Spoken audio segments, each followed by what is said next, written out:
Ladies and gentlemen, good afternoon. Thank you very, very much for joining. It's nice to see you. The way Dean and I had suggested that we run this is I've prepared a little deck for you. I'll probably present for 10 to 15 minutes as a maximum. I've got some really fixed ideas based on my experience, based on what I see in your businesses around this particular subject, around promotion and succession. And Dean, I was going to kind of then let you lead the Q&A, if that's all right, mate, if that works okay with you. Yeah, that's fine, mate. Fine with me. Good. Okay. Smashing. Look, without any further ado, let's get on with it. If anyone wants the deck at the end of this, as well as the recording, please just let them know or let me know, and I'll pop the deck over to you as well. Okay. So I'm going to share my screen. All right. It's good. Everyone's a nice blue slide there. It says promotions and succession. Everyone got that? Yeah. I'm just going to swap the view. Good stuff. Okay.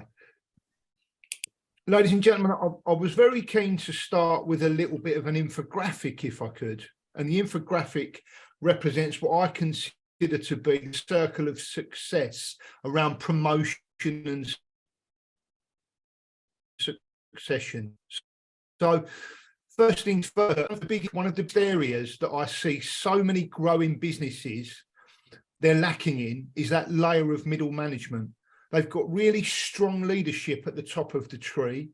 They've got a good bunch of consultants coming through, but quite often their growth is bottlenecked because of the fact that they haven't got that tier of leaders coming through. One of the reasons that tier of leaders isn't coming through quickly enough, the main reason for that is that we're not looking at leadership as a company when we first start interviewing people. So what we should be doing, we shouldn't be waiting to identify leadership when people join us. We should be looking for leadership as a competency when interviewing. I'm going to talk a little bit more about that as we go through. My belief is that we should have an early promotion criteria.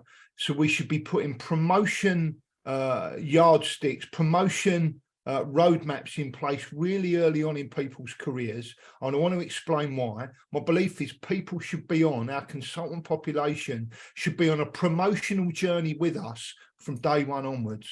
Okay. Promotion for me should always depend on much more than just revenue. All right. We should never just promote on revenue. Certainly when we start to get into the realms of, let's call it consultant to senior consultant, there needs to be far more going on in our people than just revenue generation. Okay, so we'll look at that. No speed cameras, one of Gary's favorite phrases when we talk about promoting into leadership. So if someone's good enough, they've been with us for long enough. A little bit more about that. We need to understand that when we are promoting, that not everyone wants to lead. And lastly, let's get people exposed. Let's get people understanding the commerciality, the financial side of our recruitment businesses as quickly as possible. Because for succession planning, for me, that's quite often an area that's lacking. Remember, I've engaged with over 100 of you now, and most of you as leadership teams. I see so often that your middle management are not taking cuff. So firstly, I want to talk about identifying leaders. Okay, the identification of leaders, as I've just mentioned to you, if we're waiting to find leadership capability after we've had a consultant with us for 8 to 12 to 18 months, then we're waiting for too long. So what we're doing is we're causing a bottleneck in growth so often by doing that type of thing. Okay. My suggestion is that when we are interviewing people, we make leadership one of our competencies. We have a competency-based area of our interview process that talks about leadership. We want to find out perhaps where people have started an illegal tuck shop at school, what sports teams they've led at university, have they had their own car wash business knocking on people's doors, washing cars at 15, whatever that looks like. Let's be identifying our leaders so that we can fast track our leaders before they even join us in an organisation as rookies. Once again, look for previous traits. So for me, one of the things that I see with lots of the businesses that I engage with is we look to identify leaders far too late in their career with us. Let's start identifying them before they join. Especially, I know some of you, if I look at, for example, Ed, I'm working with Ed in hyper growth mode, really important you identify leaders before they even join. So, early promotion criteria. This first came to pass with me. I was sales director for a London-based technology agency not that many years ago. I had a fairly decent reputation in the marketplace for being able to get rookies up and running. There wasn't a huge amount of money around. It wasn't a great marketplace. And all I could do, and by the way, I'm going to give you some numbers. They may not be totally correct, but you'll understand the theme of what I'm going on here. I could actually pay my rookies 20K, 22K, 23K. What was happening was I'd have a rookie for 6 months. If they got through 6 months with me, they'd be targeted because we had a fairly good name in the market for bringing people up. And what then would happen is they'd get offered by other organisations circa 28 to 30K. As a brand new rookie, that's a lot of money, and it was hard for me to hold on to people. So what I started doing was putting people on a promotion journey from day one. So, for example, someone joined my business at 22K. For their first 360 placement, they'd achieve a £2,000 pay rise. Once they'd achieved £20,000 in revenue, I'd give them another pay rise. So what I was able to do was accelerate people early on in their career, give them an early promotion criteria, allow them to achieve milestones quickly, put them on a journey from day one, so that when the inevitable headhunt calls were coming in, then effectively they weren't going to rise to those headhunt calls. No, I'm fine here. No, I'm on a journey. For me, I often see, regardless of the level of promotion, not enough is made of promotion internally. So celebrate promotions like it's 1999. Little play on Prince there, but I'm sure you got that one. Let's make sure that promotions are celebrated, lauded. Let's, if you want, give out the new contract in the end of week meeting, big round of applause, promotional lunch. Let's ensure that the promotion meritocracy is documented. So in our day one document that I talk about, a lot of you giving your people, the promotion meritocracy is outlined in that document as something that's very huge, and our people are on a journey from day one. We also have the opportunity, and I think Mark Bracknell's on the call. I love Mark's Samurai Pyramid. Start as a merchant and achieve samurai, whatever the end of it is. I'm a big fan of in between promotions, allowing people to have an increased internal toolkit, allowing people to have increased flexibility in their world. I'm not a big fan of giving every single rookie that joins our business our full technology infrastructure, if you like. So whilst we should have SourceBreaker and perhaps Sourcewell and perhaps LinkedIn Recruiter and all of those great tools and Odro and everything else that we might have, Zoom Info in our environment, my belief that our rookies should earn those tools as they go through. So everything in our business is made to be aspirational. Everything is earned. Nothing is taken for granted, but everything can be earned relatively quickly with the right behaviors and performance. So in terms of an early promotion criteria, that's what I look for. Promote on more than just pounds. Perfect example, organisation that I'm working with have lots and lots of 360 consultants. 360 consultants are awarded revenue on their target against delivery deals, even though they're 360. The promotional target is revenue based, and we were seeing consultants get promoted to senior consultant without having pulled and placed a 360 deal. So we had 360 consultants being promoted to senior consultant before they'd even pulled and placed with their own clients, so they weren't really doing 360. So I want you just all to make sure that we're thinking about, when we are promoting people, how they're achieving their revenue. Okay, is their revenue being achieved themselves, or are they just on someone else's coattails? Also, I always want to make sure that people are good citizens when being promoted. that old punctuality, that old behaviours, that old positive force for good. And that's why, for me, every promotion should be subject to board level discretion and a board level interview, because the softer skills are important against our values in an organisation. Promotion should never be just about revenue. We should, as soon as we're promoting people to any type of level, ensure that they are a coach, ensure that they have delivered some training for the rest of the business, and ensure that they are playing a part as a mentor for some junior consultants. Let's ensure that we're looking after the succession of our business by building business professionals and recruitment professionals, not just recruiters when we are promoting people. We want floors full of coaches, floors full of mentors. Let's drive those behaviours in early to our consultant population and ensure that they are prevalent when we are promoting people upwards and onwards. As I mentioned, promotion is always at discretion of the board. And for me, promotion should always be subject to a board level interview or a senior leadership interview or a leadership interview, of course, depending on the size of your business. If you're a CEO of a 100-person business, you don't want to be sitting in promotion interviews all week, but you do want to make sure that they are happening. If you're good enough, you've been with an organisation for long enough. Vital. No speed cameras, okay? Gary's favourite phraseology when we talk about promotion. I'm a fan. I buy into that. If someone is good enough, they've been with us for long enough. When we are promoting leaders, though, let's make sure that we try before we buy.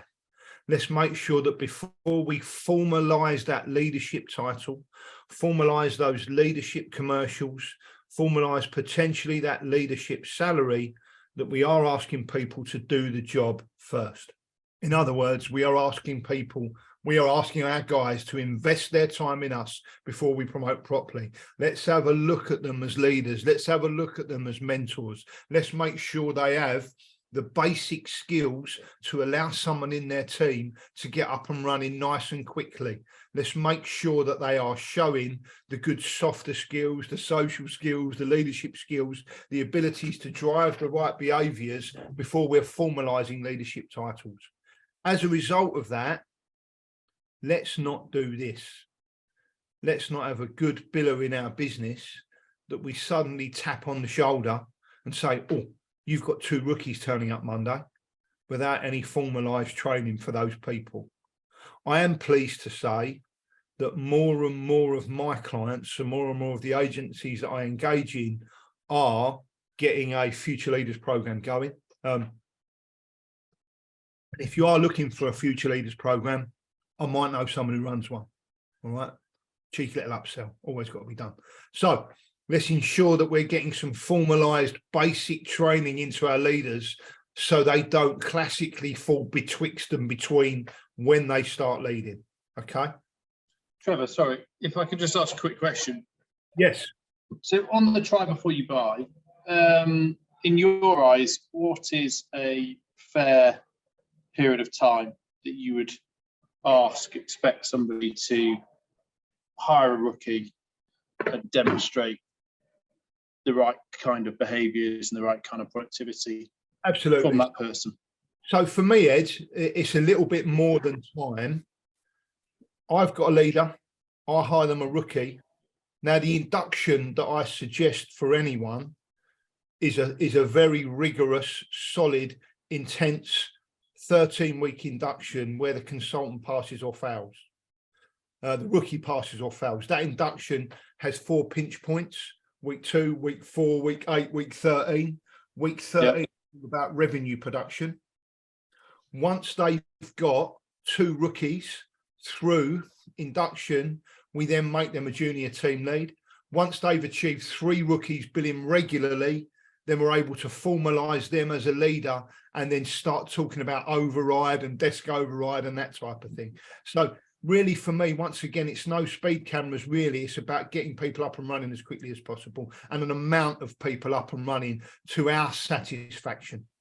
Does that answer that, Ed? Is that okay? Yeah, that's cool. But your expectation would be in essence, 3 months. Yeah. Yeah, cool. Absolutely. Good.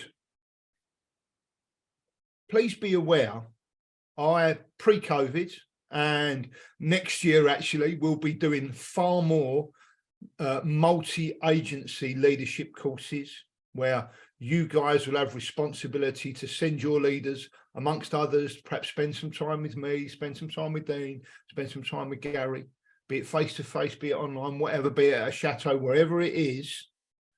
The first question I ask is, I've got a bunch of junior leaders or new leaders or emerging leaders, who wants to lead? Honestly, quite often, only 50% of the room put their hand up.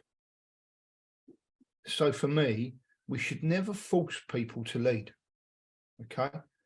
On the other side of that, we should make it attractive for them to be standalone.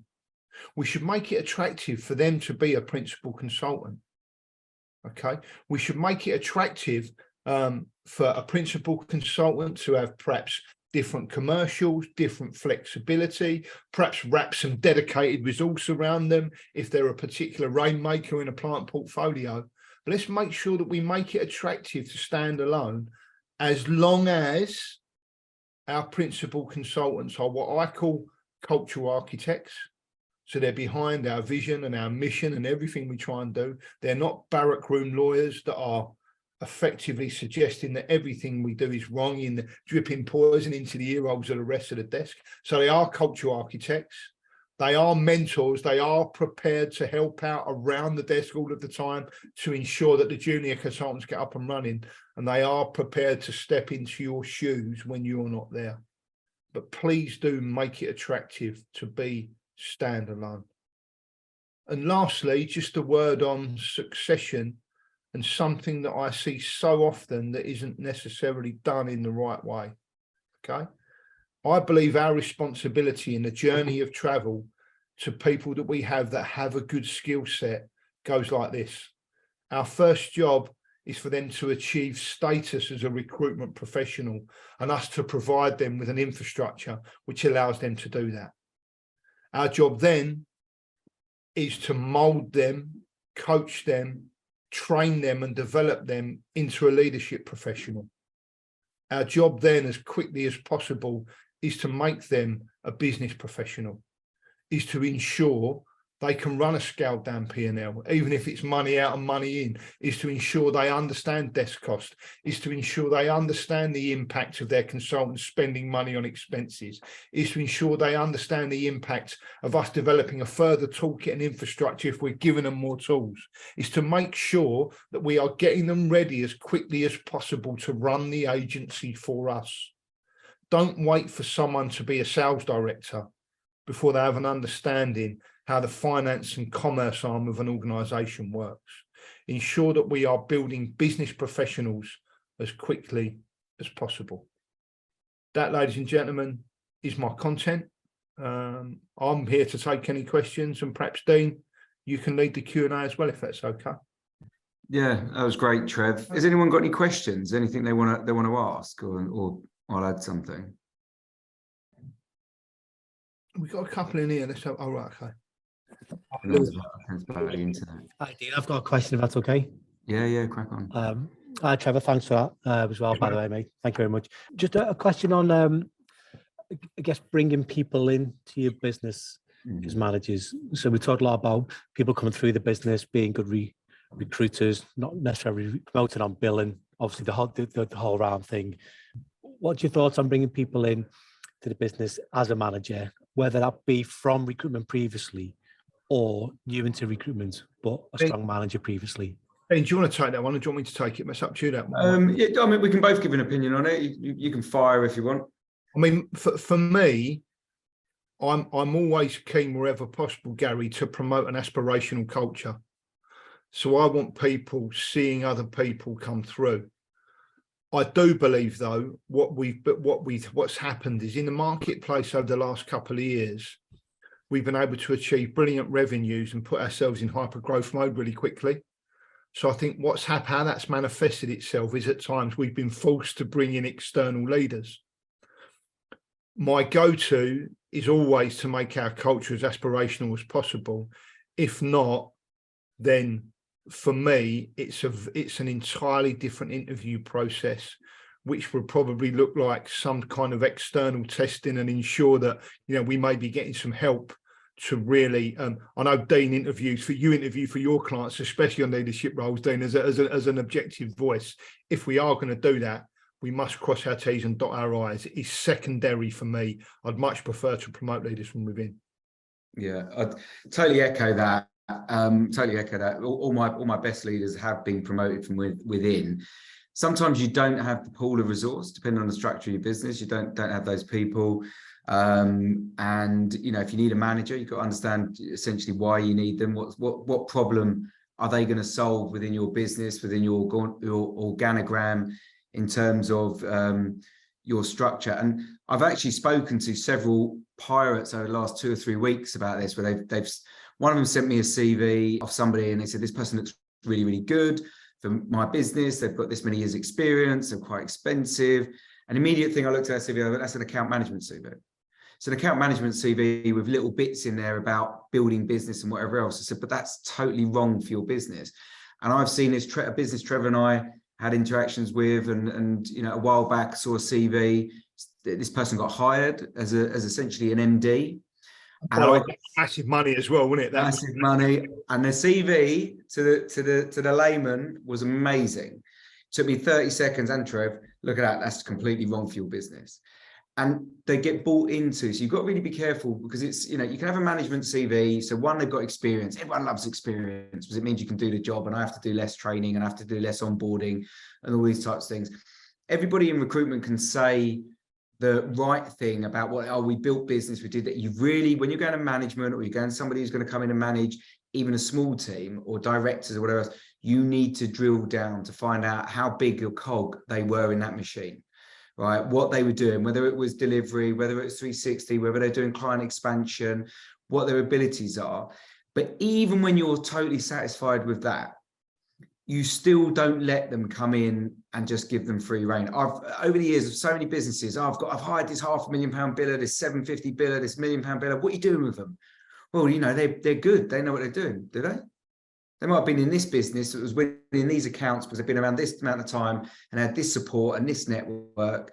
You still have to take your culture to that individual. You still have to almost micromanage them and give them blocks at a time in terms of what that job spec looks like, to make sure that they are embedded correctly. And I always say, look, in 6 weeks' time, you could have someone and whether they're gonna work out or not, because it's aptitude and attitude. When you've got somebody who's coming in at maybe a higher level and they say, well, I want to do the 100-day plan, I want to see how it goes, speak to the staff, you're pushing it out. You probably got 3 months before that's the wrong or right hire. But then you've done 3 months and you're thinking, oh, do you know what? Maybe it's just a little bit longer. I see that a lot as well. And then a year in, I've hired this person, and what have they done for me? And again, talking to one of the leaders yesterday that I'd spoken to a few weeks ago about something, and he was saying to me about this chap they'd got in, and he worked and he meant to do this many subscriptions, and a year and a half in, they just realized it was the wrong thing. They got the junior that had worked for him. Within 3 months of her getting this role, or being a bit more client facing, she'd won 7 subscription clients. He'd done 1 in 18 months. So sometimes you can be a bit taken back by the whole, they've got the experience, what did they really manage? My bit to that is, sometimes you do need to bring people in because you just haven't got the quality that you can lift from within the business. But don't bring them in and expect them to hit the ground running. Bring them in after you've really done your due diligence, you've really dug deep on the things that matter, the competencies Trevor was talking about in your business.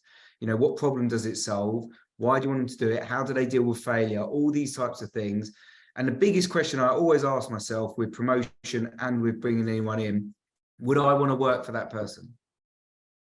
Because if I don't, I think in life and again in recruitment, when you work in recruitment, yeah, money's nice, commission structure's great, culture's lovely, but essentially 99% of the time you're working for your manager or your director and you want to impress that person. The money's great. If you want legacy, you want their input. So would I work for that person? And I've seen businesses where they bring people on and they wouldn't work for that person, and actually nor will anybody else. And then that disrupts it. And that's even worse for the business than not having anybody in the business. So a long way of saying you can do it, but you really need to do your DD on it. and then control it on the onboarding as well to make it work. Yeah, makes sense. Perfect. Thanks for that, gents. Well, nice. Quite often as well, Gary, the training piece is bigger with a leader you bring externally, because your business is nuanced and you know the way things work, right? And quite often you'll spend a lot of time unwinding institutionalized behaviors in a leader before you can put your new ones in. So quite often the training piece is bigger when you hire an external leader. When you've got people coming through, they know exactly the way you like things done, because they've worked with you for a long period of time.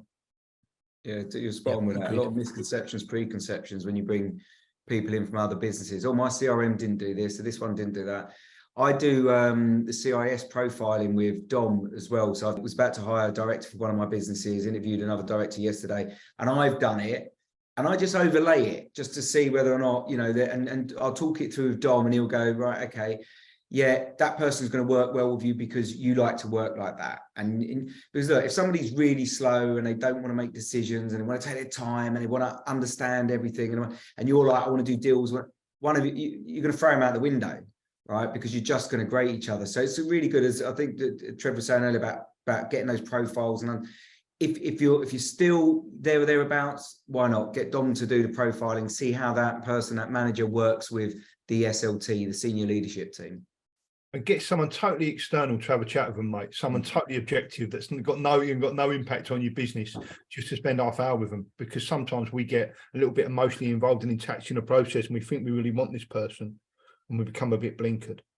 Absolutely. Any other questions, ladies and gentlemen? Thanks, Gary. Thanks, mate. Any other questions, please? Do you ever think there is you're progressing people into junior management roles too quickly? My view is, Ed, is that this, I'm going to sound a bit bonkers when I say this, first of all, but we have to ignore the marketplace and our own internal business plans, first of all, because the marketplace will like that. The sun is shining, let's hire lots and lots of people, so we've got to promote leaders quickly. What I'll say to you is, if we can ignore the marketplace and sometimes our budget and purely focus on the people, that's the first part.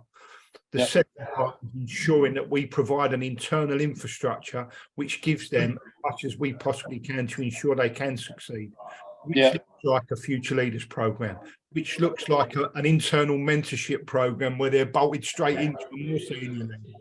Yeah. Looks like a board level interview when they're being promoted to ensure that you're sign off with. So that's my answer to that. I'll just add to that. I mean, look at yourself. You know, all of you look at yourself and see how quickly you rose. Maturity comes to people at different times. If I look at my career, you know, trainee consultant with S3, senior consultant in the next business to team leader, manager to director in the third business, setting it up for people. In my fourth business, this is you know, the first three were one just over a year each. And in the fourth year, set up my own business. In the 6.5 years, I'd sold a business. I just don't, I think when I look back, all of those roles I wasn't ready for. And I didn't know whether I could do them at all. And when I look back, there was a lot of immaturity about the things I did, but they still worked because I had the energy and I wanted to execute on my decisions, learn quickly, work fast. So sometimes the immaturity can give you a thick skin set where you strongly believe you're doing the right thing and actually it happens. If you're waiting for everybody to be perfect and understand it and really be an expert and a domain expert, it's too late. You know, they need to take that role on, they need to grasp it and learn quickly. And it's their ability to learn quickly that then allows them to onboard other people when they become team leaders and managers and whatever else, because that's the pace they move at. And, you know, from people from mine and Trevor's and Gary's era and wherever else, nothing was slow. You never got any time to do anything. You had two scales, and one was a management structure and you could go out that way, and the other one was just billing. But you just moved on, and you were always moved on. And even as a top biller, if your run rate was off, you'd get sacked. You know, if you're managing, your team got to a certain size, you'd have to split out and manage a bigger team or whatever else. So there was always pace behind it. But every job everybody does for the first time in the world, they've never done before. Yeah. So you don't always know is, have they crafted the next step for themselves? Are they someone could work for? Are they somebody who's actually taking on more responsibility? As Trevor said earlier about leadership skills, sports teams, those types of things. in this game, all you need is aptitude and attitude. And if you've got the right attitude, you work hard, you're progressing, you're pushing, and you've got aptitude, the ability to learn. You as a leader in your business should be able to teach them what those next steps are and see them through that. And that's just how it happens. That's culture. That's how it works. So I don't think you can either say it's too fast or too slow, because it's an individual basis. So subjective on that person and where they are in their journey. Yeah. Let me echo that and say that if you're ready for the job you're just about to take, you should probably interview him for the one above. Because it's not going to change for very long, is it? So sure. Yeah. No, that's useful. That's interesting. Thank you. Thank you. No problem. Any more questions, please? Any further questions from anyone else on the call?